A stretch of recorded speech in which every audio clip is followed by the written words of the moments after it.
సంధ్య ఇంటికి వచ్చి ఒక రోజు అవుతుంది. ఉదయం సూర్యకాంతి గ్రామం మీద బంగారం చల్లినట్లు వెలుగుతుంది. పక్షులు ఎగిరి తిరుగుతూ చెట్లమీద నీటి బిందువులు మెరవుతూ అన్నీ పండుగలా కనిపిస్తున్నాయి.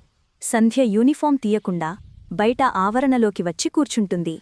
కాని అప్పుడు దూరంగా అటవీ అంచులు నుంచి ఒక మృదువైన ఎర్ర కాంతి మెరుస్తుంది. ఆమె కళ్లలో వెలుగుతుంది.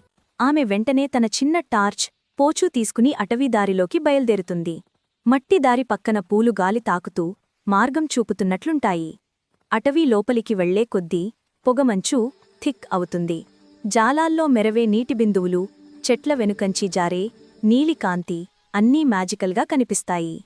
ఆకస్మికంగా ఒక చిన్న కొండపైకి వచ్చినప్పుడు ఆమె ముందున్న నేల స్వల్పంగా కంపిస్తుంది. చెట్ల మధ్య దాగి ఉన్న ఒక రహస్య యాంటెనా టవర్ లాంటి పాత యంత్రం వెలుగుతుంది. ఎరుపు, నీలం లైట్లు బ్లింక్ అవుతూ గ్రామంలో ఎవరూ చూసి ఉండని యంత్రం. సంధ్య దగ్గరికి వెళ్లగానే గాలిలో ఒక మృదువైన వార్నింగ్ సిగ్నల్లా హం శబ్దం వినిపిస్తుంది. ఆమె వెంటనే యంత్రం వెనుక కేబుల్స్, ప్యానెల్స్ తనిఖీ చేస్తుంది. గాలిపాళ్లలో లైట్లు వేగంగా పలుకుతున్నాయి. అదే సమయంలో చెట్లలోంచి ఒక చిన్న అరణ్య అగ్ని మొదలవుతుంది. చెట్లు పొగతో నిండిపోతాయి. కిందకి వాలిపోయిన కొమ్మల మధ్య చిన్న వన్యజీవులు పరుగులు తీస్తాయి. సంధ్య వెంటనే యంత్రం బ్లింక్ అవుతున్న డేంజర్ సిగ్నల్ అర్థం చేసుకుంటుంది. ఇది ఫైర్ అలర్ట్ సిస్టమ్. ఎవరో పాత యంత్రాన్ని అక్రమంగా యాక్టివేట్ చేసి విడిచారు. ఆమె మెరుపు వేగంతో ప్యానెల్లు తెరిచి వైర్లను సరిపెట్టి సిగ్నల్ను ఎమర్జెన్సీ బ్రాడ్కాస్ట్ మోడ్లోకి మార్చేస్తుంది. పట్టణంకి దూరంగా ఉన్న ఫైర్ స్టేషన్కి SOS సిగ్నల్ పోతుంది.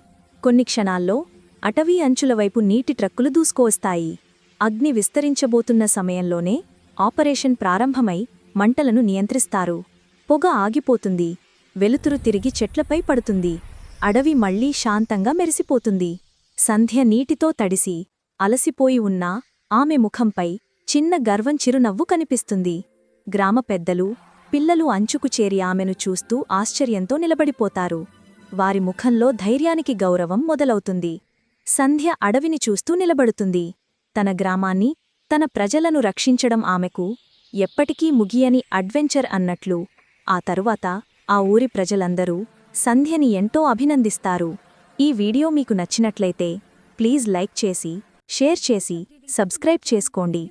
అలాగే మీకు ఎలాంటి కథలు కావాలో ఖచ్చితంగా కామెంట్ చేయండి.